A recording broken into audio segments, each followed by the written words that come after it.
선관위는 국정조사 이전에 국민적 공분을 감안하여 감사원 감사를 전면적으로 수용할 것을 국민의 이름으로 촉구합니다. 선관위는 감사원 감사와 국회 국정조사를 황골탈퇴의 계기로 삼고 진정한 헌법기관으로 거듭나야 할 것입니다.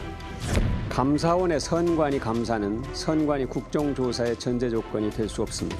선관위에 문제가 있다면 여야가 합의한 대로 국정조사를 실시하고 부족하면 수사하면 됩니다.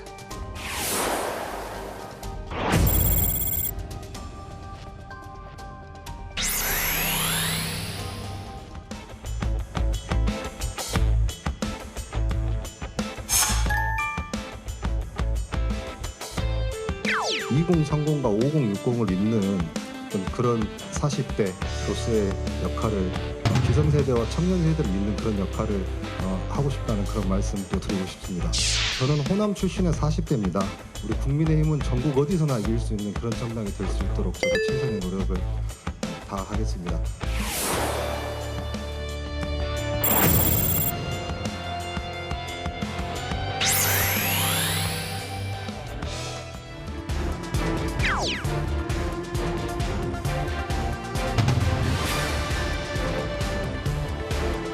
자신의 정치적 몸짓을 키우려는 정치활동 그 이상 이하도 아닙니다. 김 사장은 민주당에게 내년 공천이라도 약속받은 것입니까? 김희철 사장의 이 입장 발표는 어떻게 보셨나요? 저는 좋은 신의 한 수를 둔 것 같아요. 수신료 분리 징수하고 KBS 사장의 거취 문제를 묶어버렸거든요. 예. 만약에 강행한다. 네. 그랬을 경우에는 무능함을 자인하는 셈이 될 겁니다. 왜냐? 네. 본인들이 원하는 만큼의 KBS 사장 교체를 못 이루는 게 되죠.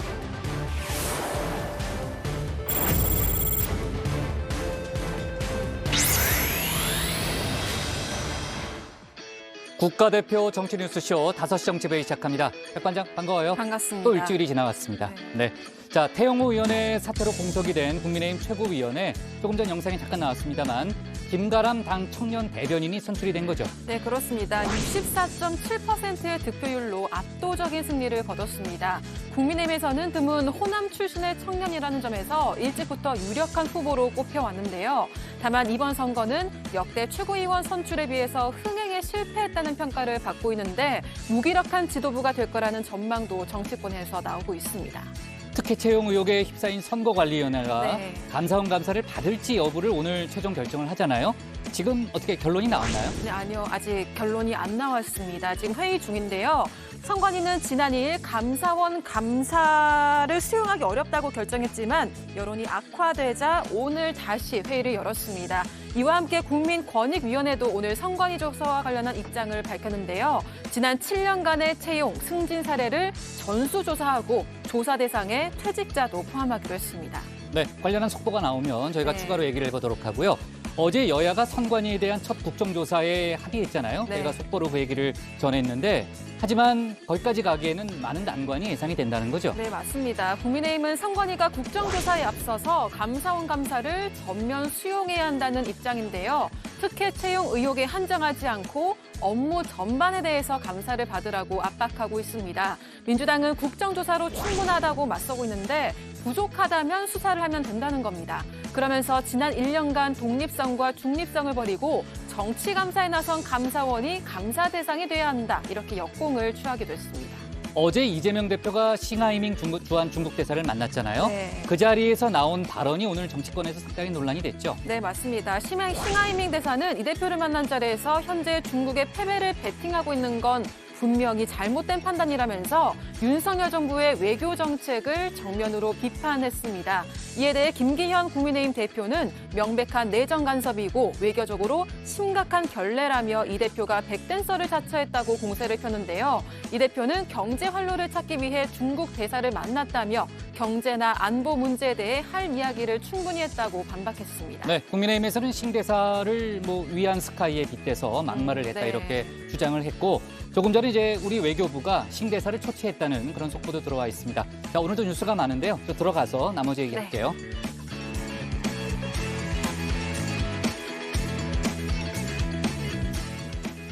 네, 오늘 회의는 류 실장 박마커, 유채커 조멘토 백반장, 김현숙 소통역사, 그리고 정치부의 예청자 정의원분들과 함께하겠습니다. 오늘도 속보 실시간 반영하면서 열어놓고 회의를 진행을 하죠. 유채커 나가서 발제 준비하면 되고요. 류 실장, 어제 이제 김남국 의원이 이제 장해찬 최고위원 등을 고소를 했잖아요.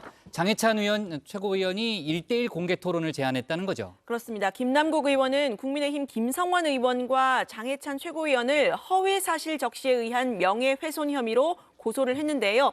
장 최고위원은 그렇게 억울하면 토론을 해서 국민들의 판단을 구하자 화답을 했습니다. 언제 어디서 어떤 방식으로 해도 좋다고 했는데 김남국 의원의 추가 답변은 아직 나오지 않은 상태입니다. 자, 좋습니다. 오늘도 서둘러 가도록 해야 될 것 같네요. 뉴스가 참 많습니다. 유한울의 뉴스픽 5부터 오늘의 정치부회의 출발하겠습니다.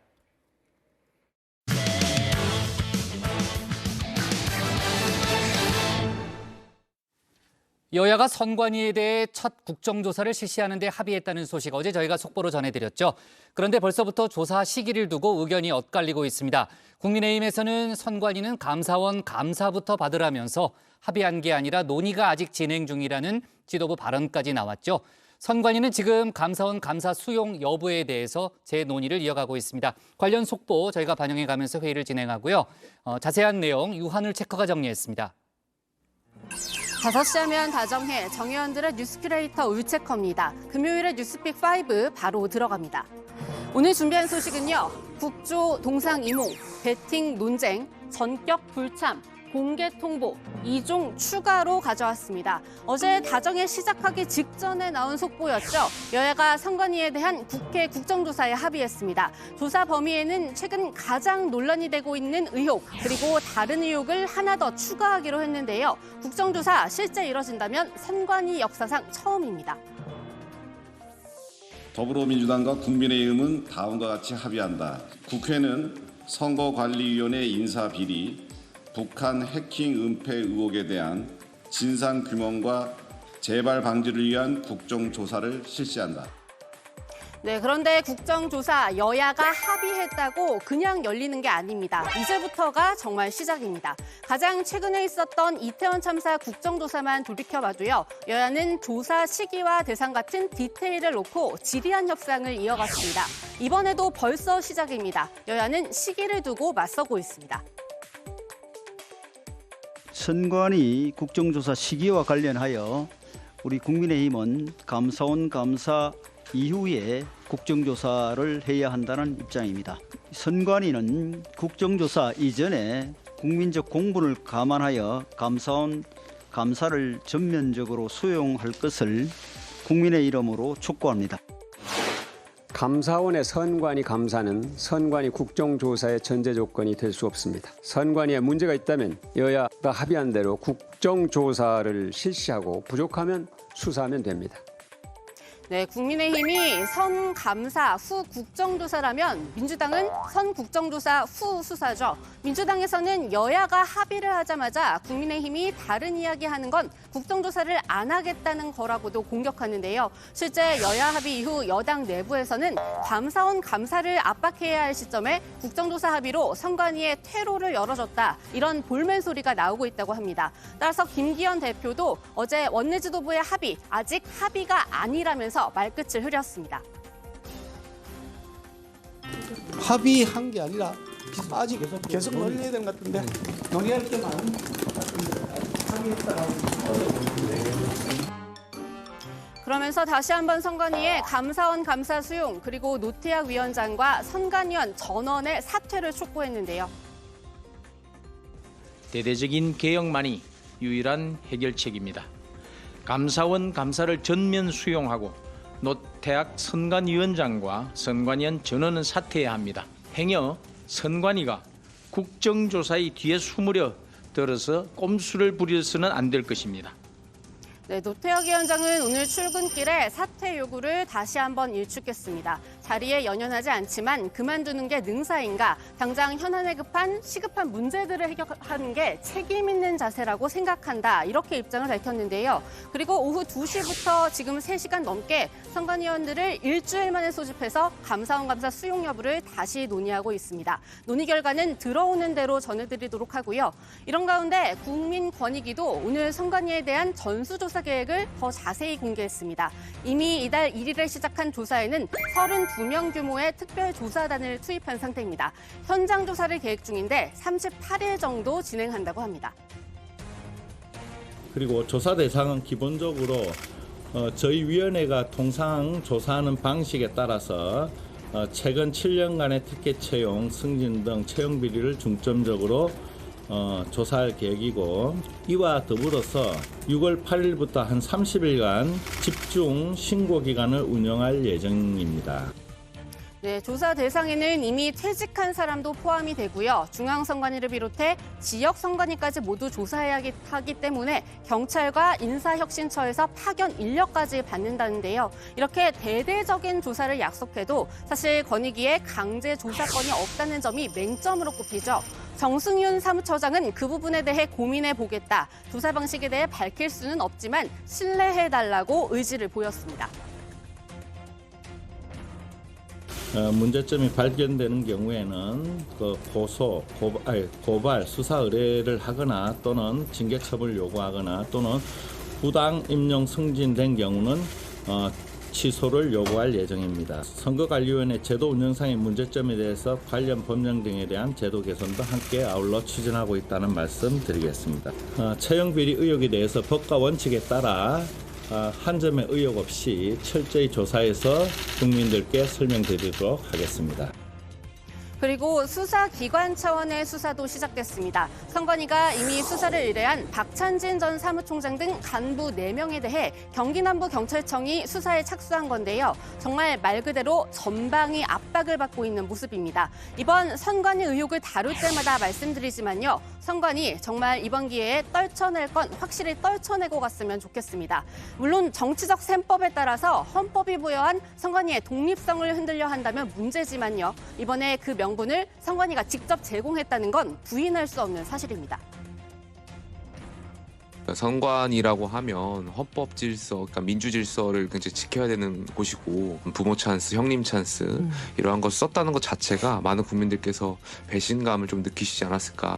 저는 뭐 약간 고구마 줄기 같다라고 생각을 했는데, 사실 이게 일부의 일탈이 아니라 내부의 자정작용이나 최소한의 죄책감도 아마 없지 않았을까. 네, 두 번째 팩은 배팅 논쟁입니다. 적의 적은 동지라는 말이 있습니다. 민주당이 이 전략에 충실히 따르는 모습입니다. 이재명 대표가 어제 양대 노총을 만난 데 이어서 칭하이밍 주한 중국 대사를 만났습니다. 어제는 전자에 초점을 맞췄다면 오늘은 후자에 집중해봅니다. 한중 관계는 전략적 협력 동반자 관계로까지 격상이 됐는데, 최근에 국제 정세나 또 경제 상황들이 이 한중 관계에 상당한 영향을 미치고 있는 그런 상황으로 보여집니다. 현재 중한 관계가 많은 어려움을 부딪혔습니다. 솔직히 그 책임은 중국에 있지 않습니다. 네, 지금 들은 발언에서 눈치채셨겠지만 양측의 공공의 적은 바로 윤석열 정부입니다. 신 대사는 아예 작심한 듯 우리 정부에 대한 비판을 이어갔는데요. 원고를 준비해서 무려 15분 동안 했습니다. 중국 대사관 측은 신 대사의 발언 보도 자료로도 냈고요. 민주당에서는 이 대표와 신 대사의 발언을 유튜브에서 실시간으로 중계했습니다. 사실 어제 이 자리는 신 대사가 이 대표를 관저에 초대해서 만찬을 하는 자리였는데요. 그런 걸 생각하면 좀 이례적입니다. 용산 대통령실을 향한 공개 메시지라는 분석, 그래서 나옵니다. 미국이 전략으로 중국을 압박하는 상황 속에서 일가에서 미국이 승리할 것이고 중국이 패배할 것이라는 그런 파이팅이 하고 있는 것 같습니다. 하지만 이는 분명히 잘못된 판단입니다. 단언할 수 있는 것은 현재 중국이 패배를 배런하는 이들이 반드시 후회는 되지 않을까 하는 것입니다. 네, 동시에 미국을 향한 공개 메시지라는 분석도 있습니다. 신대사의 이 배팅 발언, 바이든 대통령의 10년 전 발언을 패러디한 것으로 보이기 때문인데요. 미국 부통령으로서 박근혜 당시 대통령을 만났던 바이든은 미국에 반해 배팅하지 말라고 했습니다. 그리고 우연의 일치일까요? 신대사의 배팅 발언이 나온 날 미국 월스트리트 저널에 바이든 대통령의 기고문이 실렸는데요. 이 제목부터가 미국 경제에 반해 배팅하지 말라입니다. 그리고 어제 만찬 자리에서 양측이 한 목소리를 낸 게 하나 더 있습니다. 바로 일본의 후쿠시마 오염수 방류 문제입니다. 일본이 경제 등의 이익을 이용해서 태평양 자신이 그 지불 하수도로 삼고 있는 것 같습니다. 이것은 지극히 무책임한 행위입니다. 일본은 정식으로 완전 오염수 해양 방류 결정을 내릴 것으로 보이는데 우리는 결연히 반대합니다. 이 문제에 대한 대응도 가능하면 목소리도 함께 좀 내고 공동의 대응책도 강구해 봤으면 좋겠다는 그런 말씀도 드리고 싶습니다.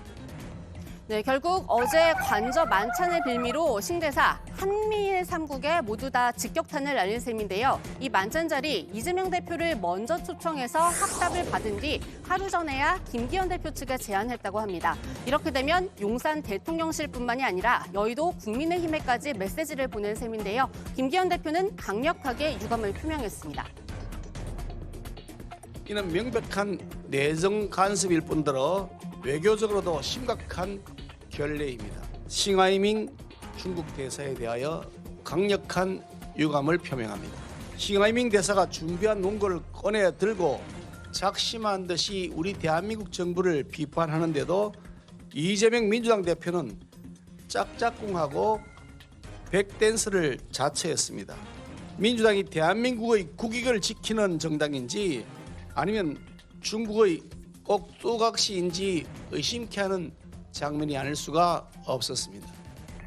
네, 하지만 민주당은 중국과의 밀착 행보를 이어간다는 입장이어서요. 한미일 대 북중러 이 대결 구도 그렇지 않아도 경색된 여야 정치권에도 그대로 옮겨붙으면서 갈등을 증폭시키는 모습입니다.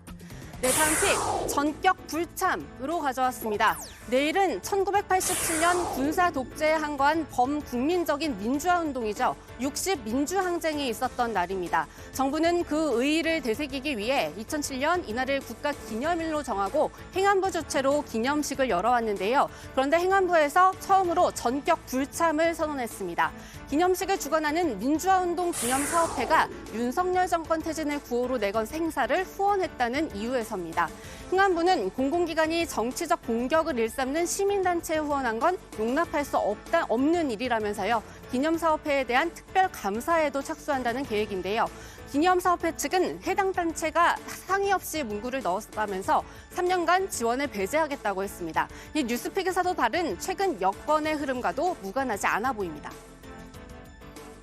네, 하나가 이제 시민단체 부정부패, 횡령, 그리고 두 번째로는 그 폭력 시민단체 발본색원, 그리고 세 번째가 괴담 퍼뜨리는 시민단체. 그래서 시민단체 3대 민폐라고 규정하고 하나씩 지금 살펴보고 있습니다. 네, 네 번째 픽 공개 통보입니다. 통일부가 지난달 19일 북한 주민으로 추정되는 남성 시신 한 구를 발견했다고 오늘 밝혔습니다. 이 남성은 다리에 스티로폼을 매단 상태였는데요. 조사 결과 수천여 명이 투약할 수 있는 필로폰이 발견돼서 마약 범죄에 연루된 민간인인 것으로 보입니다. 그런데 이 사실 굳이 공개 브리핑으로 밝힌 이유는 따로 있습니다. 현재 남북 통신선이 단절되어 대북 통지문 발송이 어려운 상황이므로 언론을 통해서 대북 통지 내용을 통보합니다. 우리 측은 인도주의와 동포의 차원에서 사체와 유류품을 판문점을 통해 6월 16일 15시 북측에 인도하고자 하니 북측은 입장을 남북 통신선으로 신속히 알려주시기 바랍니다. 네, 바로 지난 4월 초부터 2달 넘게 북한이 남북 통신선에 응답을 하지 않기 때문인데요. 이번에는 북한의 답변을 들을 수 있을지도 미지수입니다. 네, 마지막 픽으로는 이종 추가 살펴봅니다. 경찰이 배우 유아인 씨를 불구속 상태로 검찰에 넘겼습니다. 원래 5종의 마약류 투약 혐의를 받고 있죠. 그런데 경찰의 최종 결론은 여기에 미다졸람 등 2종을 추가해서 모두 7종의 마약류를 투약한 것으로 보인다였습니다. 유 씨는 대마를 제외한 마약류 투약 혐의는 부인하고 있는 것으로 알려졌는데요. 경찰은 이 중에서도 특히 의료용 마약류를 불법 처방하고 투여한 의료 관계자 12명도 곧 검찰에 넘길 계획입니다. 네, 오늘의 뉴스픽은 여기까지입니다. 들어가서 원픽 뽑겠습니다. 뉴스픽 5였습니다. 네, 선관위가 말 그대로 전방위적인 압박을 받고 있습니다. 워낙 여론이 안 좋다 보니까요. 민주당에서도 어제 이제 국정조사에는 여당 측과 이제 합의하는 그런 모습을 좀 보이고 있는데, 자, 아무튼 지금 감사원 조사를 놓고 지금 여야의 또 입장차가 있기 때문에 또 국정조사까지 가는 데는 좀 난관이 예상이 된다, 뭐 그런 얘기도 좀 나오는데, 일단 여야의 입장이 많이 다른 거죠? 그렇습니다. 유채커도 말한 것처럼요. 국민의힘이 감사원 감사가 먼저다 이런 입장을 내놓자 이 맞불 카드 성격으로 내놓은 것으로 보입니다. 박광원 원내대표는 감사원이 선관위 감사를 계속 주장한다면 감사원에 대한 국정조사를 추진하겠다고 했습니다. 직접 들어보시죠. 헌법 97조와 우리 법률 어디를 봐도 감사원의 직무감찰 대상에 선관위는 포함되지 않습니다. 감사원이 법에 맞지 않는 선관위에 대한 감사를 계속 주장하게 되면 민주당은 감사원에 대한 국정조사를 추진할 것입니다. 지난 1년 동안 독립성과 중립성을 버리고 정치 감사에 나선 감사원이 감사 대상이 돼야 합니다. 김종민 의원도 이 감사원의 정치 감사에 대한 국정조사가 필요하다는 입장을 밝혔는데요. 김 의원은 이 페이스북 글을 통해서 감사원 역사상 이렇게 노골적으로 정치에 뛰어든 적이 없다면서 정작 조사 감사를 받아야 할 대상은 정치적 독립성을 훼손하며 정권의 하수인으로 전락한 감사원이라고 비판했습니다.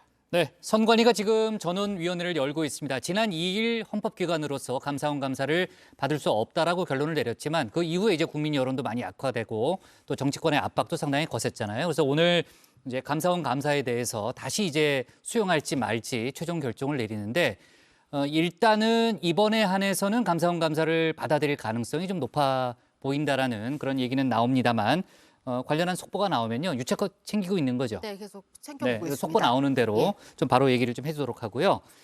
민주당이 감사원이 정치 감사를 하고 있다라고 비판하는 것 중에 하나가 이제 권익위에 대한 감사 부분이잖아요. 오늘 감사원이 권익위 감사 보고서를 공개하겠다라는 그런 입장을 내놨는데 밝히고 있는데 아마 잠시 후에 이제 관련한 속보가 좀 나올 것 같고요. 전현희 국민권익위원장이 보고서 공개에 앞서서 기자회견을 열었다는 거죠. 네, 그렇습니다. 전현희 위원장은 앞서 감사위원들이 만장일치로 본인에 대한 감사 항목 8개 모두에 대해서 불문 결정을 내렸다 이렇게 주장한 바가 있죠. 그러자 감사원은 사실이 아니라면서 기관주의 형태로 사실상 책임을 묻는 조치를 취하겠다 이렇게 밝혔는데요. 전 위원장 오늘 기자회견에서 기존 입장을 굽히지 않으면서 감사위에서 불문 결정을 한 내용을 감사 보고서에 담으면 명예훼손, 무고 등의 혐의로 공수처에 추가로 법적 조치를 취하겠다 이렇게 예고를 했습니다. 전 위원장은 또 불문 결정이 나온 감사 결과로 앞서 수사 요청을 한 것은 위법이라면서 철회를 요구하기도 했습니다. 네, 권익위 감사 보고서 부분도 유채커가 챙기고 있는 거죠? 네, 둘 다 제가 지금 보고 있습니다. 왜 웃어요? 네, 일을 많이 시켜요? 좀 그런 것 같습니다. 아, 그래요? 네, 아니, 하지만 뭐 본인이 발제한 거를 네, 본인이 챙기는 건데 뭐. 저도 일하는 거 좋아하니까요. 그래요? 일하는 거 좋아한다는데요? 네, 종이에요? 그런 것 같습니다. 네. 아, 그래요? 네, 좋습니다. 자, 두 번째 픽으로 다룬 싱하이밍 주한 중국 대사의 발언 계속해서 파장을 낳고 있습니다. 본인이 준비해온 원고를 아까 15분 동안 읽었다고 이제 유채커가 얘기했는데 작심하고 이제 윤석열 정부의 외교 정책을 비판했다라고 볼 수 있는 거고 외교부가 조금 전에 싱하이밍 대사를 초치했다는 그런 속보가 좀 들어와 있고 박진 장관도 싱 대사를 비판했다는 거죠. 네, 맞습니다. 박진 장관은 오늘 제3차 경제안보 외교 포럼에 참석하기 전에 기자들과 만나서 입장을 밝혔는데요. 외교 관례라는 게 있다. 대사의 역할은 주재국가의 우호를 증진하는 것이지 오해를 확산시켜서는 안 된다고 일침을 가했습니다. 그 뒤 외교부의 공식 입장이 나올 거라고 하더니 싱 대사 초치했다는 소식이 조금 전에 전해졌는데요. 외교부는 장호진 1차관이 싱 대사의 외교 관계에 어긋나는 비상식적이고 도발적인 언행에 대해 엄중 경고하고 강력한 유감을 표명했다고 밝혔습니다. 네, 자, 아무튼 윤 대통령의 여러 외교 행보를 통해서 한미일이 밀착해가는 건 좀 분명해 보이고 또 중국과의 관계 여러 가지 이제 과제를 던져주고 있는 그런 분위기면은 틀림없습니다. 자, 아까 얘기했던 대로 여러 가지 속보가 더 들어올 게 있으니까요. 저희가 반영해가면서 회의를 진행하겠습니다. 유체크가 고른 오늘의 원픽은 뭘까요? 네, 오늘의 원픽은 두 번째 픽에서 가져왔습니다. 주한 중국 대사, 중국 패배 배팅은 오판, 외교부 비상식적 언행 초치.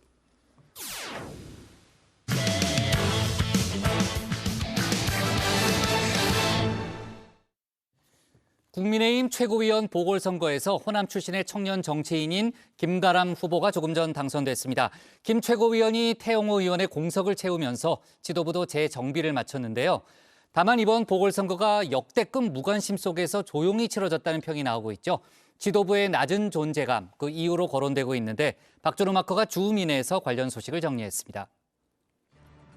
국민의힘 전국위원회가 오늘 열렸죠. 이 주요 안건 가운데 하나가 최고위원 보궐선거였는데요. 이딴 설화로 자진 사퇴한 태영호 전 최고위원의 후임을 복귀한 자리였습니다. 우여곡절 끝에 오늘 이렇게 다시 전국위원회를 통해 최고위원 보궐선거를 열게 되었습니다만 이 보궐선거를 통해 탄생하는 최고위원이 국민들의 기대를 부응하고 윤석열 정부를 탄생시켜 주신 그 역사적 의미에 꼭 부합할 수 있도록 역할을 해 주실 것을. 당 대표는 아니더라도 엄연히 지도부의 일원을 선출하는 선거였는데요. 이 당 안팎에서는 역대급 조용한 선거였다는 평이 나왔죠. 그만큼 관심을 받지 못했다는 건데요. 이렇게까지 소리 소문 없이 지나간 이유, 이른바 삼저 현상 때문인 듯합니다. 첫 번째는 낮은 인지도입니다.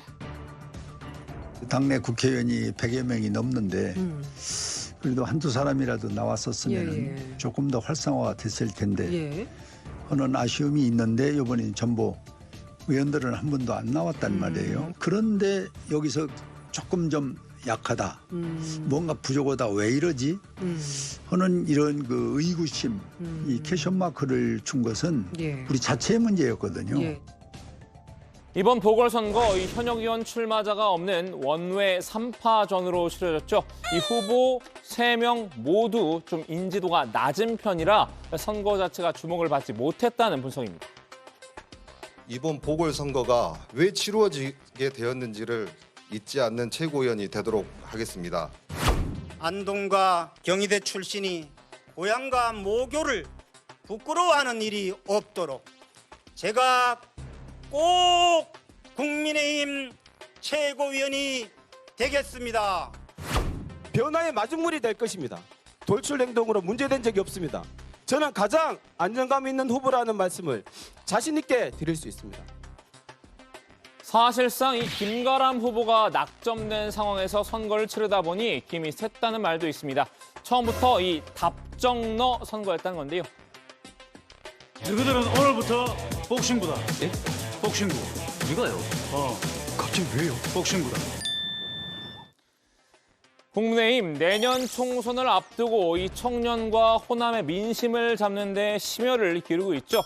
당내에서는 김가람 후보가 이 두 마리 토끼를 잡을 적임자라는 의견이 있었다고 하는데요. 실제로 김 후보는 출마 전부터 이 김기현 대표와 교감을 나눈 것으로 전해졌습니다. 실제로 당 지도부는 이 특정 인물에게 출마를 권유한 것으로 전해졌는데요. 주인공은 김가람 청년 대변인입니다. 국민의힘 입장에서 김청년 대변인은 바로 레어템인데요. 일단 원외에서 활동하는 청년이죠. 보수정당의 불모지인 이 호남 출신이기도 합니다. 오늘은 여기서 사정없이 사투리 써버려도 괜찮지 않겠습니까? 호남에서 태어나서 잘하고 초등학교, 중학교, 고등학교, 대학교 다 졸업하고 여기서 지금도 일하고 있고 쌍촌동에서 지금도 살고 있습니다. 이 때문인지 김 후보는 선거 기간 내내 이 호남 출신 청년임을 강조해왔는데요. 실제로 뚜껑을 열어보니 김 후보의 압도적인 승리였죠. 당내에서 저의 역할이라고 한다면 2030과 5060을 잇는 어떤 그런 40대로서의 역할을 기성세대와 청년세대를 잇는 그런 역할을 하고 싶다는 그런 말씀도 드리고 싶습니다. 그리고 저는 호남 출신의 40대입니다. 그래서 우리 정당은 오늘 저를 선출해 주셨습니다. 전국 정당으로 가는 그런 시작이라고 생각합니다.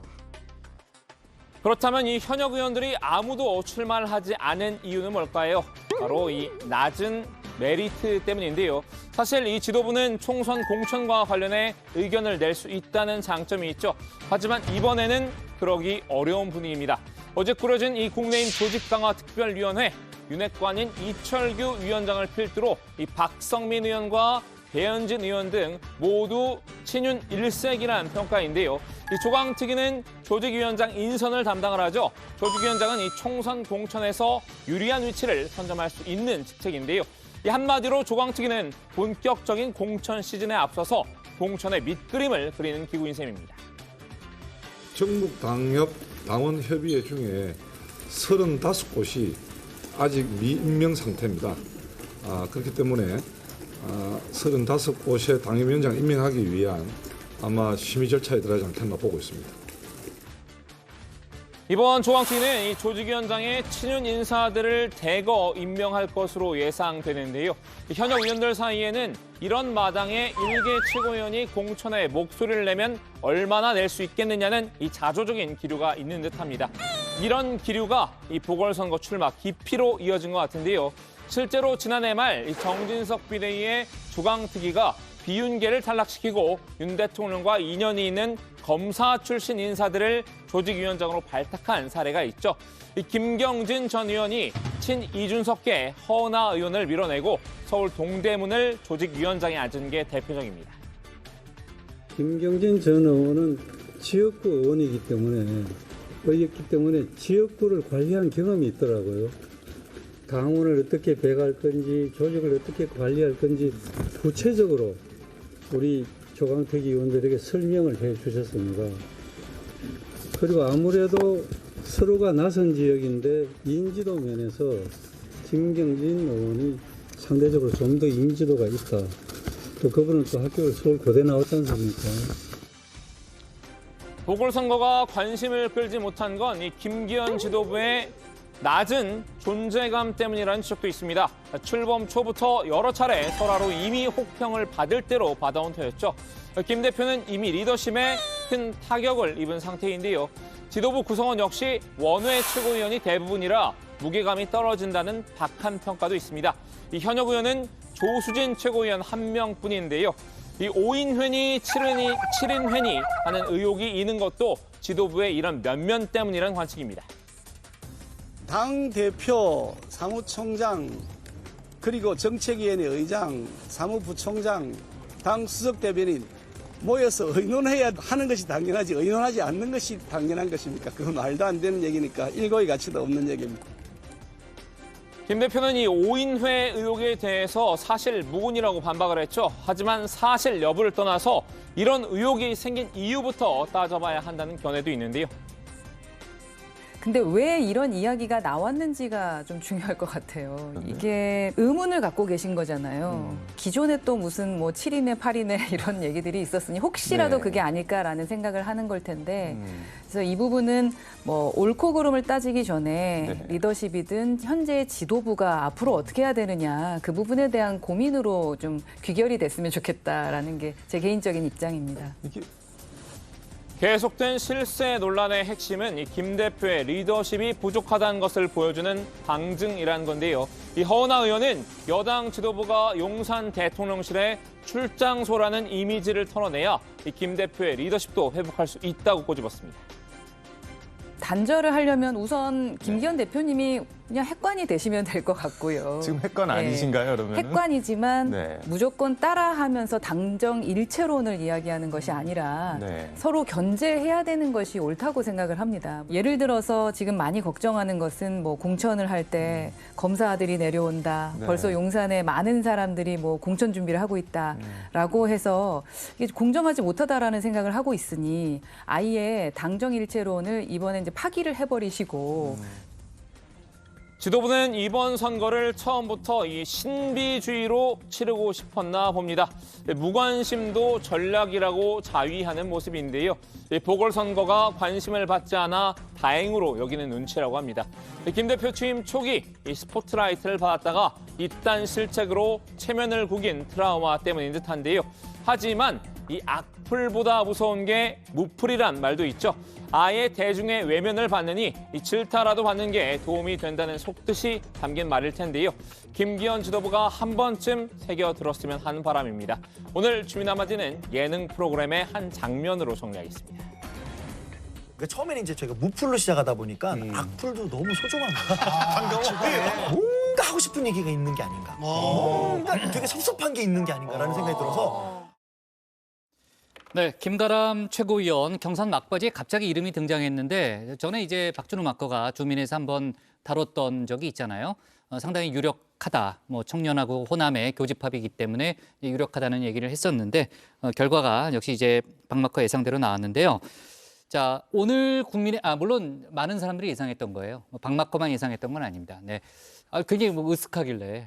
저도 예상했는데. 그러니까 저도 예상했어요. 네, 저도 이제 말을 안 해서 그렇지 예상은 했어요. 네. 좋습니다. 오늘 국민의힘 최고위원 보궐선거에서 김가람 후보가 당선이 됐잖아요. 그 결과를 놓고 보면 다른 후보를 압도적으로 따돌렸다는 거죠. 네, 그렇습니다. 오늘 전국위원을 대상으로 진행된 ARS 방식 투표에는 전체 800여 명 가운데 589명이 참여를 했고요. 이 가운데 김 후보는 64.7%, 381표를 얻어서 당선이 됐습니다.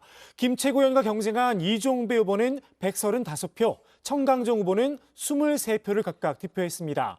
김 최고위원은 호남 출신 40대로 지난 3월 치러진 국민의힘 전당대회에서는 청년 최고위원에 출마를 했다가 낙선을 했는데요. 이후 김기현 대표 지도부에서 청년 대변인을 맡아 활동해 오다가 이번에 최고위원으로 합류하게 됐습니다. 네, 호남 출신 청년이란 정체성이 당선에 크게 작용했다는 그런 이제 정치권의 분석이 많이 나오고 있는데 오늘 당선된 후에 어떤 소감을 밝혔나요? 네, 이 김가람 최고위원은 지난해 당의 모습은 굉장히 혼란스러웠다면서 그 원인은 어떤 생각이나 철학의 다름이 아닌 이 세대 간의 갈등이었던 것 같다라고 말을 했는데요. 당내에서 제 역할이라고 한다면 2030과 5060을 잇는 그런 40대로서의 역할을 그리고 기성세대와 청년세대를 잇는 그런 역할을 하고 싶다고 포부를 밝혔습니다. 특히 자신이 호남 출신이라는 점을 계속 강조를 하면서 이번 선거 결과에 대해 국민의힘이 전국 정당으로 가는 시작이라고 평가했는데요. 들어보시죠. 우리 당이 가장 취약하다고 생각하는 그 지점, 가장 어렵다고 생각하는 그곳에 제가 있어야 된다고 생각하고 있습니다.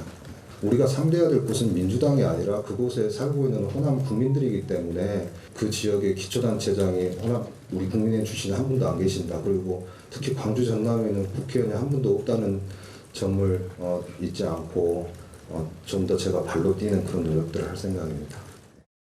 이번에 경선에 참여한 후보들 중에 현역 의원들이 없었잖아요. 정치권의 뭐 일반적인 평가입니다만 어쨌든 신선하기는 한데 인지도나 중량감은 떨어진다 이런 평가가 나오는 것도 사실이죠. 네, 맞습니다. 원외 인사이기도 하고 정치 경력이 잘 알려지지 않았다는 한계가 있긴 한데요. 김 최고위원은 부족한 부분을 채워나가겠다고 말했습니다. 이 내용도 직접 들어보시죠. 정치적인 경력이 꼭 어떤 최고위원으로서의 어떤 뭐 자질과 능력이라고는 생각하지 않습니다.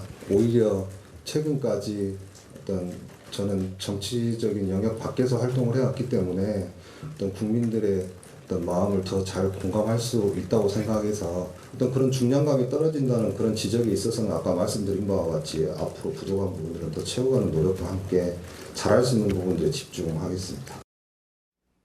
네, 김 최고위원은 또 당에서 청년을 위해서 노력하는 건 아무리 해도 부족하지 않다고 생각한다고 강조했는데요.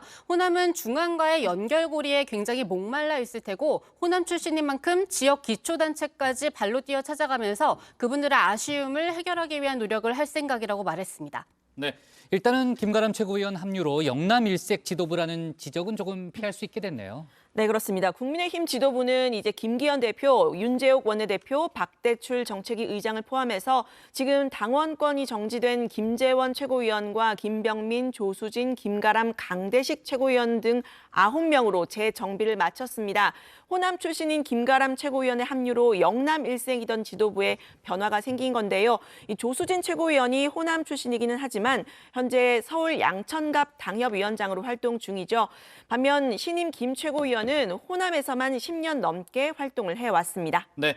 자, 이번에 보궐선거에 그 원인이 된 태영호 의원이 김 최고위원에게 축하 인사를 건넸다는 거죠. 네, 그렇습니다. 태영호 전 최고위원은 자신의 후임인 김가람 최고위원에게 축하 인사를 전했습니다.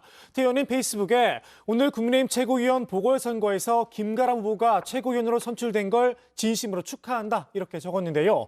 김가람 최고위원이 오늘 밝힌 대로 2030과 5060을 잇는 40대 가교 역할과 호남 출신으로서 국민의힘이 전국 어디에서나 이길 수 있는 정당이 되도록 최선을 다해 주시길 부탁드린다 이렇게 전했습니다. 네, 자 다른 주제로 좀 넘어가서요. 어제 이제 안철수 의원과 홍준표 시장 간의 공천을 둘러싼 설전도 저희가 좀 얘기를 했었는데 윤석열 대통령이 좀 멘토라고 보통 언론에서 많이 부르는 신평 변호사가 이준석 전 대표가 내년 총선에서 공천은 받지 못할 거다 이런 예상을 내놨다는 거죠. 네, 그 신평 변호사는 이준석 전 대표가 이 반윤 행보를 지나치게 멀리까지 펼쳐서 22대 총선 공천을 받지 못할 것이라고 예상을 했는데요. 신 변호사가 오늘 공개된 한 지역 매체와의 인터뷰에서 밝힌 내용입니다. 신 변호사는 이준석 본인은 억울하다고 말하고 있지만 윤 대통령을 너무 비하를 했고 이 현 정부 출범 이후에도 계속 비난을 했는데 과연 그런 사람에게 어떻게 공천을 줄 수 있나라면서 공천받을 자격이 없다고 적했습니다. 네, MZ세대 이탈 우려에 대해서는 없다고 본다고도 말했는데요. 이준석 전 대표가 가진 상징성이 능력주의와 안티페미니즘인데 이게 시대적 흐름에 뒤처져 있다고 지적했습니다. 젊은 남성 유권자표는 조금 손해를 보겠지만 국민의힘이 이들을 흡수할 보완책을 마련한다면 충분히 극복할 수 있다면서 염려할 정도는 아니라고 전망했습니다. 자, 좋습니다. 오늘 주민 제목 이렇게 정리하겠습니다. 국민의힘 김가람 신임 최고위원 선출 3저 현상 속 역대급 무관심 선거로 제목을 잡겠습니다. 다음은 류정아 실장의 국회 상황실입니다.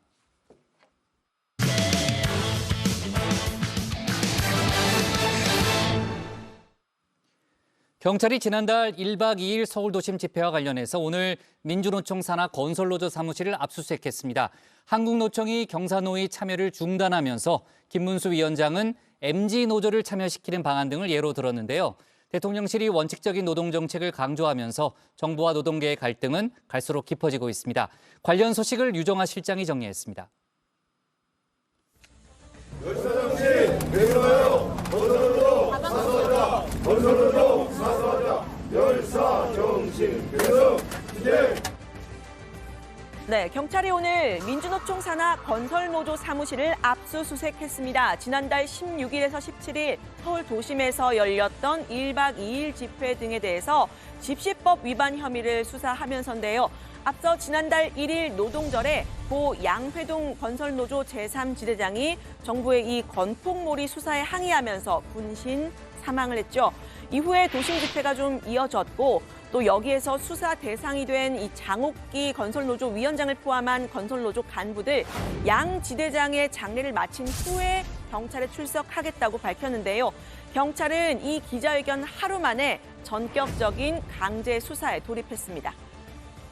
1박 2일 표현의 자유를 불법으로 매도해서 저희를 출석하라고 하고 있는 것입니다.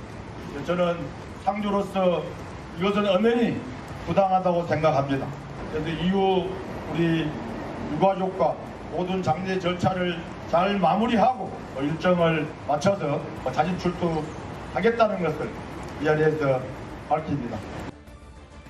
네, 다만 오늘 압수수색 현장에서 직접적인 충돌은 없었습니다. 노조는 이미 신고한 항의 집회를 진행했고요. 경찰도 사무실에 천천히 진입을 해서 이 컴퓨터와 이 수첩, 집회 기획서 등을 확보를 했다고 합니다. 서로 현장에서 당신들 할 것만 하고 가면 되는 거니까 우리가 하는 것에 대해서 일체 간섭하지 말았으면 좋겠고 우리 조합원 동지들도 뭐 일체 여기 있는 그 경찰들과 시비 대거리 할 필요 없습니다. 동지들 이해하셨습니까? 네! 네, 정부와 노동계의 갈등이 점점 깊어져만 가고 있는 모습인데요. 앞서 민주노총은 열사정신 계승을 외치면서 정권 퇴진 기조로 돌아섰고요. 한국노총도 어제 윤석열 정권 심판을 위한 전면 투쟁을 선포하면서 여기에 가세를 했습니다. 법에 근거한 노사정 대화체 경제사회노동위원회 참여도 전면 중단했습니다. 먼저 노동자 전체를 적대시하며 탄압으로 일궈나는 윤석열 정권에 대한 전면적인 심판 투쟁에 나설 것을 선언합니다. 이번 광양 사태에서 보듯이 윤석열 정권의 폭주를 우리의 힘으로 멈추지 않는다면 제2, 제3의 광양 사태는 계속될 것이고 네, 지금 이 한국노총 김동명 위원장이 말한 광양 사태는요, 지난달 31일에 있었던 일입니다. 경찰이 포스코 광양제철소 앞에서 고공농성을 벌이던 한국노총 소속 노동자를 진압하는 과정에서 이 노동자가 이 정수리가 찢어지는 부상을 당한 얘긴데요. 노조 측은 경찰의 과잉 진압이다라고 했고 경찰은 정당한 대응이다라고 맞섰습니다. 어떤 상황이었는지는 직접 보시는 게 좋을 것 같은데 이 양측이 곤봉과 쇠파이프, 노조에 따르면 이거 쇠파이프 아니라 뭐 비상계단 지지대였다라고 하는데 이걸 들고 7m 높이의 망로에서 대치하는 모습 자체가 좀 위험해 보입니다.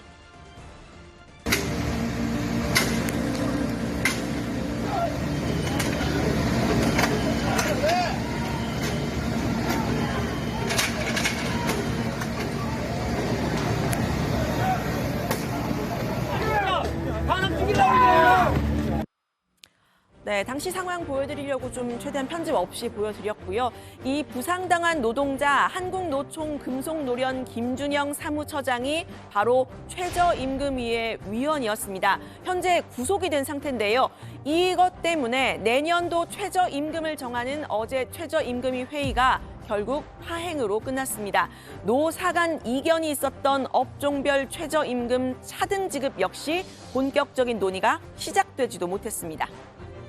노동자 위원이 부족한 상태에서 최저임금 심의를 진행하는 것은 불합리한 부분이 있으니 위원장님께서 규정과 범위 내에서 대책 마련해 주실 것을 요청드립니다. 네, 그러니까 정부와 노동계, 경영계의 공식적인 대화 기구라고 할 수 있는 최저임금위원회 그리고 경사노위가 모두 지금 진행이 어려운 상태인 건데요. 앞서 경사노위의 정상화, 즉 노동계와 정부의 대화를 위해서는 김문수 위원장이 교체돼야 한다 이런 주장도 나왔었죠. 그런데 대통령실은 원칙론을 고수했습니다. 불법이 자행되고 있는데 공권력이 눈을 감아야 하느냐라면서요. 경사노위 유지를 위해서 노동정책의 원칙을 바꾸는 일은 없을 것이라고 한 겁니다. 노동계를 아울러야 할 김 위원장 역시 비슷한 입장을 취했는데요. 지난 광양 사태에서 경찰이 더 많이 다쳤다고 주장했습니다. 경찰관은 6발을 꼼했다고 합니다. 언론 보도를 보니까 이 노조 사무처장은 3발을 꼼했다고 합니다.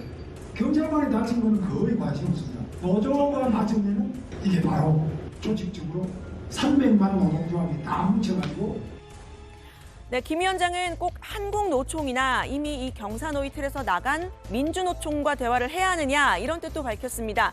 노동계와의 대화 창구를 다변화할 수 있다라는 건데요. 이른바 MG노조를 예로 들었습니다. 한국노총 위원장이 반대하더라도 밑바닥에 가면은 꼭 그렇지 않습니다. MG노조로 하는 새로 고친 노동조합 협의회가 있어요. 여기서는 대통령이 지금 회계장부 공개하라 이러니까 정부에서 하라고 그러기 전에 자기들이 먼저 해버립니다. 이런 데가 있지 않습니까? 네, MZ세대 의견을 면밀히 듣고 이 노동정책 재검토하라라는 건 지난 3월에 윤석열 대통령이 지시한 내용이기도 한데요. 주 69시간 노동제로 불렸던 근로시간 제도 개편 방안이 노조의 반발에 부딪혔을 때 얘기입니다. 그런데 정작 당시 MZ노조라 불렸던 새로 고침 노동자 협의회는 주 69시간 노동 터무니없다고 반대 입장을 냈었는데요. 유연하게 쓴다는 것은 초정근로, 40시간을 기준으로 떠올리지 연장근로를 유연하게 쓰는 것으로 생각하지는 않습니다. 이번 주에 44시간을 일하고 다음 주에 36시간을 일해야지라고 보통 유연근로를 생각하지, 이번 주에 60시간 일하고 다음 주에 50시간 일해야지라고 생각하는 사람은 없을 것입니다. 네, 결국은 노동 정책의 내용 자체가 중요한 셈인데요. 일단 새로 고침 노동자 협의회 측은 경사노위 참여에 대해서 공식 제안을 받은 적이 없고 제안이 오면 논의해 볼 수 있다는 입장으로 알려집니다. 이 출구가 없어 보이는 노정 관계 한 발씩 양보가 필요할 텐데요. 여권에서는 윤 대통령이 대선 당시에만 해도 노조 프렌들리, 아니 아예 노조의 친구를 자처했는데 지금은 뭔가가 꼬여버린 것 같다는 지적이 나왔습니다. 지난번에 처음 방문했을 때 우리 한노총에 제가 친구가 되겠다고 말씀을 드렸는데 처음이나 지금이나 한결같은 마음으로 함께 하겠습니다. 저는 윤석열 대통령께서 윤석열 정부가 가장 경계해야 될 부분이 혹시 친기업 정부다, 반노동 친기업 정부다, 이런 소리를 결코 들어서는 안 된다고 봐요. 네, 지금부터는 정부와 언론 간의 충돌 문제 좀 다뤄보려고 하는데요. 대통령실이 KBS 수신료 분리 징수 법안을 만들라 이렇게 권고한데 반발한 사람이 있었죠. 바로 KBS 사장입니다. 직을 걸었는데요. 본인이 전임 정부에서 사장으로 임명된 게 문제냐고도 물었습니다. 전임 정권에서 사장으로 임명된 제가 문제라면 제가 사장직을 내려놓겠습니다. 그러니 대통령께서는 공영방송 근간을 뒤흔드는 수신료 분리징수 추진을 즉각 철회해 주십시오. 수신료 분리징수 추진이 철회되는 즉시 저는 자리에서 물러나겠습니다. 이 얘기를 들은 국민의힘, KBS를 향해 맹공을 폈습니다. 공영방송으로서의 책무를 다하지 못하고도 모렴치한 선전선동에 올인하고 있다라고 했고요.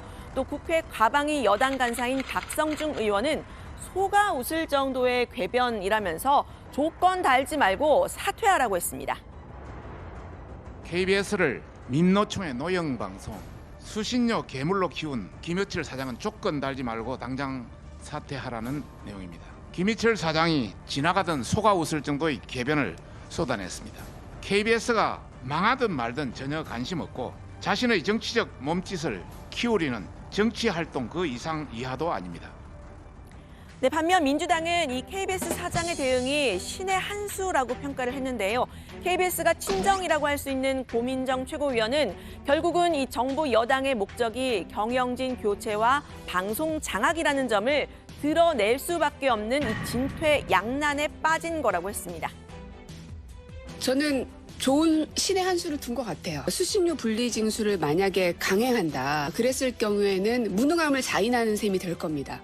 왜냐? 본인들이 원하는 만큼의 KBS 사장 교체를 못 이루는 게 되죠. 강제 분리징수를 철회하게 된다. 그러면 본인들의 검은 속내를 또 자인하는 셈이 돼버리죠. 네, 이 KBS 수신료 엄밀히 말하면 KBS와 EBS를 운영하는 데 쓰이는 월 2,500원입니다. 전기요금에 합산돼서 지금 의무적으로 내야 되죠.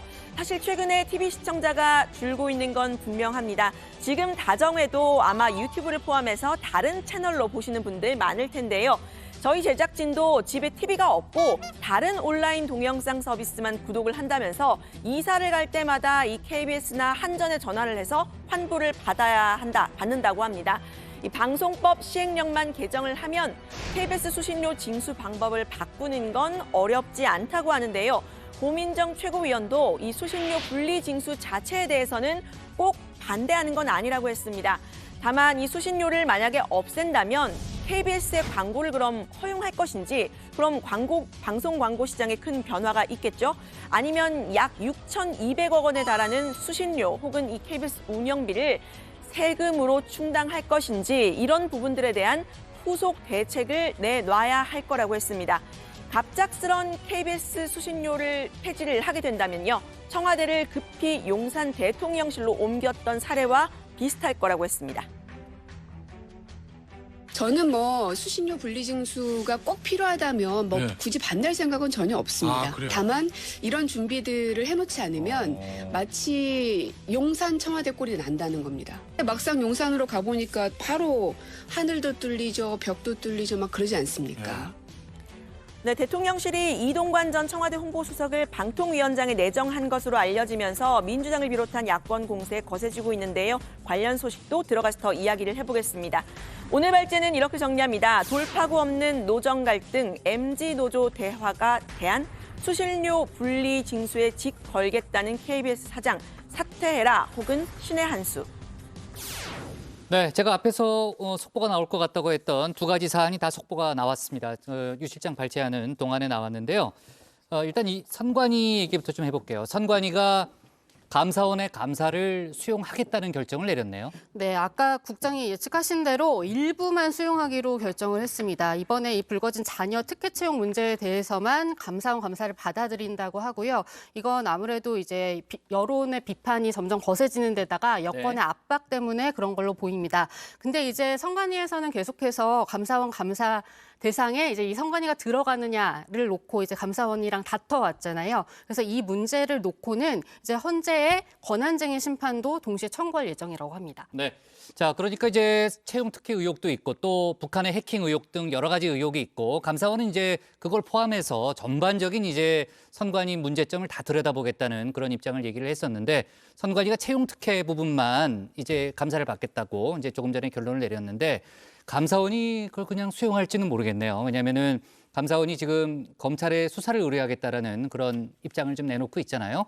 아마 부분적인 수용으로 만족을 할지 아니면은 좀 더 강공으로 나갈지 이건 좀 알 수 없는 노릇이고 또 앞서 저희가 얘기했습니다만 정치권에서도 지금 국민의힘 같은 경우에는 전면적인 감사가 우선이라는 그런 입장을 좀 내보고 있기 때문에 아마 선관위에 대한 그런 공세는 좀 가라앉지 않고 좀 이어지지 않을까라는 생각이 들고요. 그 이후에 나오는 속보들은 저희가 다음 주 월요일 정치부에서 또 추가로 다뤄보도록 하겠습니다.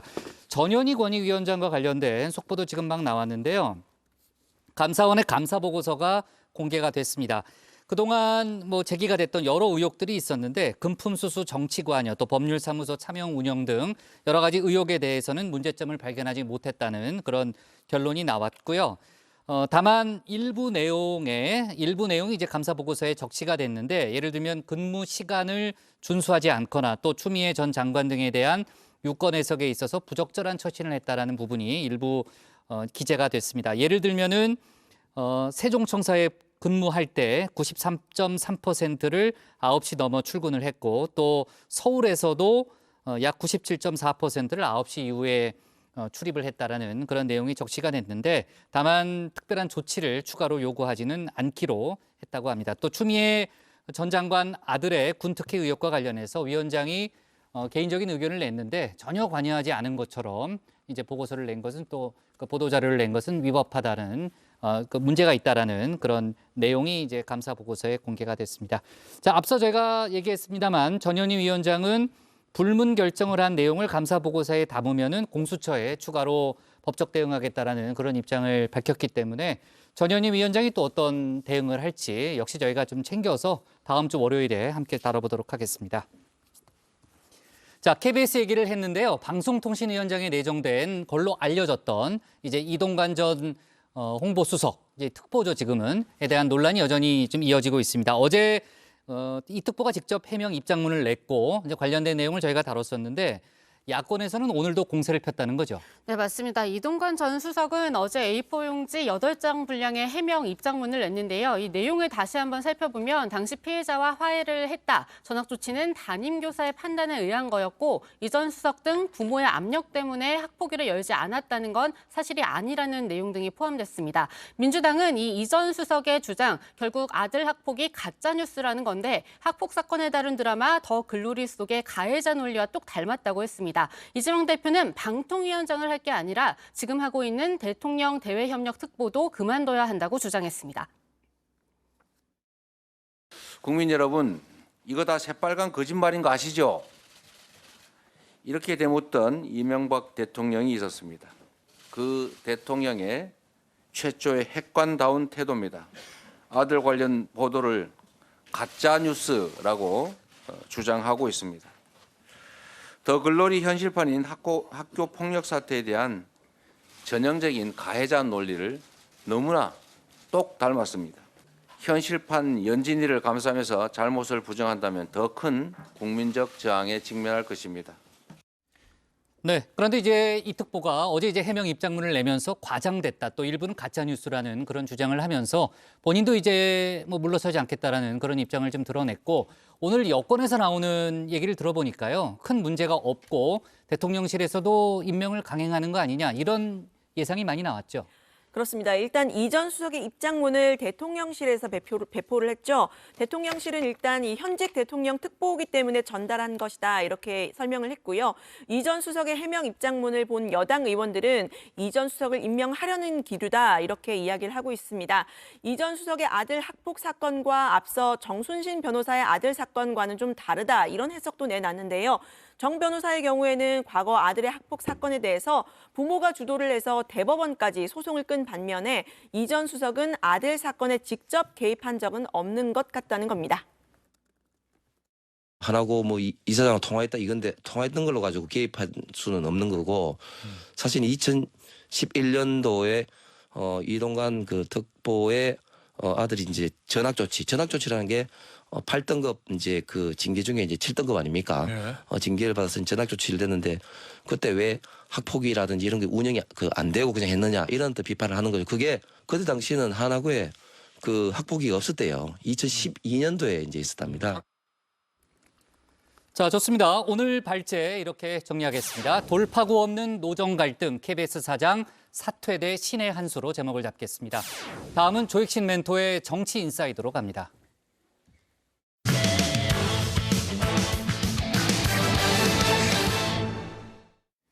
민주당이 새 혁신위원장 후보군 찾기에 속도를 내고 있습니다. 의원들에게 20여 명을 추천받았다고 하는데요. 오는 12일 의원총회 전에 인선을 마무리 짓겠다는 구상입니다. 다만 당내에선 혁신위원장 임명이 중요한 게 아니라는 쓴소리도 나왔는데요. 혁신의 내용에 대한 논의가 먼저 있어야 한다는 겁니다. 관련 내용을 정치 인사에 대해서 짚어봅니다.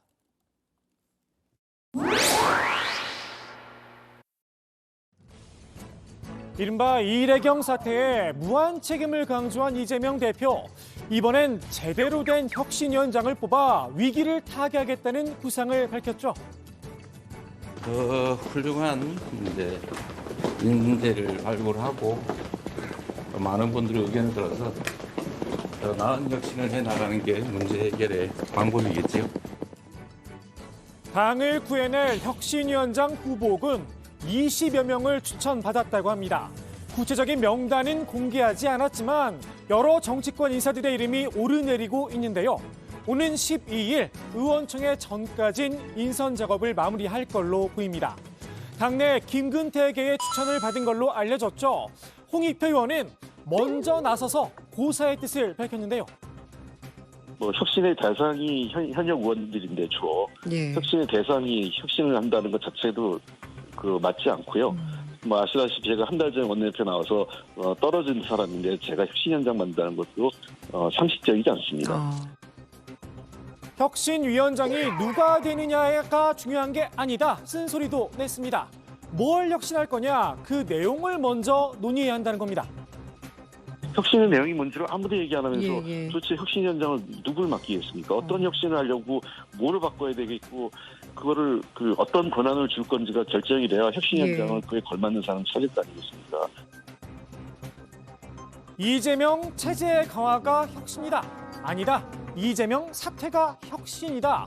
친명계와 비명계가 동상이몽만 하고 있으니 계파 갈등 프레임밖에 보이지 않는다고 꼬집었습니다. 당내에선 이재명 사퇴론에 이어서 심리적 분단론까지 불거졌는데요. 대표로서 결과 책임을 무한정친다 했듯이 저는 무한정 책임을 져야 될 것이고 그 방도로서 당대표직 사퇴밖에 없다. 서로가 서로를 정오하고 같은 하늘 아래 있지만은 도저히 상종할 수 없는 그런 세력으로 적대시하는 이런 서로가 심리적 분당 상태. 이재명 사퇴론 대안이 없는 주장이다. 비명계에서도 일침이 나왔죠. 이재명 사퇴를 요구하시는 분들은 매번 그래 왔기 때문에 그러면 그 이후의 대안은 무엇이 될 것인지까지도 같이 고민이 되어야 하는 겁니다. 물론 이상민 의원의 생각은 다르지만 말입니다. 민주정당에서 대안이 없다는 게 말이 되나요? 어떤 A라는 특정 인물에 그렇게 절대적으로 의존하면 그거는 1인 정당입니다.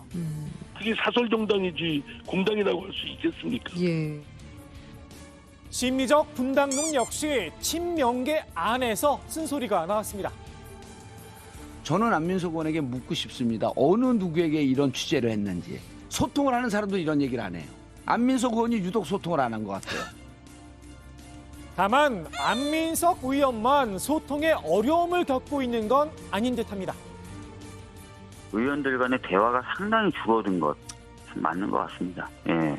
상당히 대화가 줄어들었다는 거는 벽이 있다는 얘기고 벽이 있어서 갈라졌다는 거는 서로 과거에 비해서 의원들끼리 편안하게 대화를 나누기가 좀 어려운 그런 분위기는 있다라는. 분당설까지 흘러나오는 이유, 결국은 내년 총선 때문인데요. 첫 번째는 내가 공천에서 정당한 절차 없이 탈락할지 모르겠다는 생각. 그리고 두 번째는 현재 지도부를 갖고 내년 총선에서 내가 선거에서 질 수 있겠다라는 생각. 이 두 가지 불안감이 당내 갈등도 만들고 심한 경우엔 분당까지 가는 거거든요. 이재명 대표가 의원들의 불안을 해결해 줘야 한다는 겁니다. 최근 어떻게 민주당은 무너지는가라는 책을 냈죠. 이화여대 조기식 교수는 미국식 예비 경선 제도를 도입하자 제안을 했는데요. 무작위로 전화를 해서 이제 어느 당을 지지하냐. 그래서 이제 국민의힘을 빼고 이제 지지하는 정당 없다와 민주당을 지지한다. 그러면은 이제 전 국민 대상으로 무작위로 하는 거였어요. 네, 지역구별로. 그 민주당의 제일 쉬운 혁신은 예비 경선제를 도입하는 거다. 권리당원 50%, 일반 국민 50%로 규정된 경선 룰을 일반 국민 100%로 바꾸자는 겁니다. 그래야 이른바 당내 강성 지지층이 과대대표되는 현상을 막을 수 있다고 주장했는데요. 이를 위해선 이 대표의 결단이 필요하다 강조를 했습니다. 이게 50%와 100%는 다른 게 일반 시민들은 권리당원이 저렇게 많은 파일을 가지고 있는데 우리가 해서 투표해서 무슨 소용이 있어? 그 효능감이 확 떨어지는 거죠. 권리당원에 대해서 이제 좀 우려하시는 것은 그 권리당원 대부분이 좀 팬덤에 의해서 움직이는. 그러니까 정확히 파퓰리스트 지지자예요. 권리당원이 50%를 가지고 있는데 그리고 그 50%가 잘하면은 100%가 되는데 그 기득권을 포기하겠느냐? 그럼 이거는 사실 이재명 대표가 결단하면 되는 거거든요. 다만 친명계에선 총선과는 직접 관련이 없는 대의원제 폐지만 거론하고 있죠. 조 교수, 당권 장악만을 생각한 큰 그림이 아니냐 물음표를 달았습니다. 총선 이기는 게 저는 급선무인데 왜 대의원 제도가 지금 나와서 설치는지 모르겠어요. 이건 총선하고 아무 관계가 없는 거거든요. 사실 당권과 관계가 있는 건데 대의원 제도를 들고 나오니까 총선 질 걸 대비해서 지고 나도 친명이 권력을 잡겠다는 이 대표에게 남겨진 무한 책임의 숙제. 과연 혁신위원장으로 누구를 선택하느냐에 따라 당내 갈등 양상도 달라질 듯한데요. 국민의힘이 바라맞지 않는 선택은 하지 않겠죠. 속으로는 친명인데 이제 겉으로는 친명이 아닌 것처럼 보이는 이게 이재명 씨가 이제 그런 케이스라고 이제 생각을 했던 거죠. 이제 그런 사람을 찾고 있을 겁니다. 오늘의 정치인사이드 열심히 고사를 지내고 있는 국민의힘의 기원으로 마무리합니다. 과거 경험에 비추어서 심리적 분당 상태라는 표현이 나오면 잠시 후에 물리적 분당이 이루어지더라고요. 대부분의 경우에는. 민주당 권칠승 대변인이 어제 최원일 전 천안함장을 만나서 사과의 뜻을 전했고 최 전 함장이 몇 가지 조건을 걸었잖아요. 어제 저희가 속보로 다뤘던 내용인데 오늘 민주당에서 나온 추가적인 얘기가 있습니까?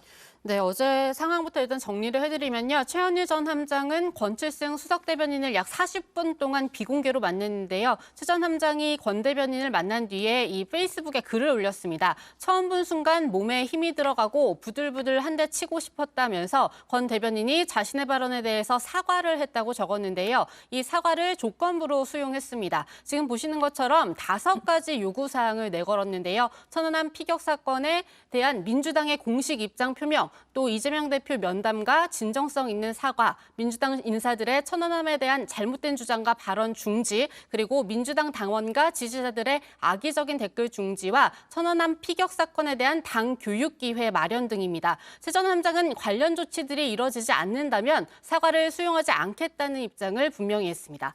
네, 기자들은 최 전 함장이 내건 요구사항과 관련해서 민주당에서 논의가 있었느냐 이렇게 물었는데요. 민주당 박성준 대변인의 답변 직접 들어보시죠. 어제 최원일 함장 관련해서 만나서 당 차원의 5가지 요구사항을 냈는데 그게 보고받고 좀 논의를 하셨을까요? 논의는 하지는 않았고요. 당 입장은 분명합니다. 천안함에 대해서 당의 입장은 분명하고요. 또 권칠성 수석이 진정성 있는 사과를 하지 않았습니까? 네, 이재명 대표가 천안함 사건에 대한 정부의 공식적인 발표를 신뢰한다고 밝혔고 또 권 대변인이 따로 사과를 했으니 추가 조치는 필요 없지 않느냐라는 건데요. 이재명 대표도 관련 질문에는 입을 닫았습니다. 네, 국민의힘에서는 이제 최원일 전 함장의 요구사항 들어주지 못할 이유가 없다. 네. 자, 국민의힘에서는 이제 최원일 전 함장의 요구사항 들어주지 못할 이유가 없다는 그런 입장인데요. 아무튼 관련한 속보도 저희가 추가로 챙겨보는 걸로 하고요. 자, 민주당 혁신과 관련해서 얼마 전에 당의 혁신을 촉구하는 기자회견을 열었다가 강성 지지층에게 심한 욕설을 좀 듣기도 했잖아요. 양소영 전국 대학생위원장이 오늘 이재명 대표 앞에서 또 한 번 상당히 비판적인 발언을 했죠. 네, 양소영 위원장은 오늘 이재명 대표도 참석한 확대 간부 회의에 참석했는데요. 이 자리에서 다양성을 훼손하고 당내 분열을 추동하는 행태를 단호하게 끊는 데 힘써달라고 당 지도부에 공개 요청했습니다. 최근 당내 민주주의가 실종된 걸 직접 경험하게 된 시간이었다면서 다양한 목소리를 내부 총질로 규정하고 동료라는 말은 수박이라는 멸칭으로 변모했다고 비판했는데요. 양 위원장의 말 직접 들어보시죠. 이 발언 이후 저는 또 비난의 화살을 맞을 수 있을 거라고 생각합니다. 신상털이, 가족 욕설, 그리고 성희롱, 그걸 더 넘어 더 큰 시련이 올 수도 있습니다. 위축이 됩니다. 많이 두렵습니다. 어리고 힘이 없으면 입을 다물라는 조언을 수없이 들었습니다. 하지만 누군가 해야 될 말이라고 생각합니다. 그래서 더 이상 두려워하지 않겠습니다. 네, 양 위원장의 발언을 들은 이재명 대표는 당내 민주주의를 확대해야 한다는 건 당연한 이야기라면서 정당은 다양성을 본질로 한다라고 말을 했습니다. 각자 자신의 의견을 정당하게 표명하고 또 그에 대해서 반론하는 건 너무 자연스러운 현상이라는 건데요. 그러면서 당내 문자 폭탄과 폭언에 대해서도 입장을 직접 밝혔습니다. 들어보시죠.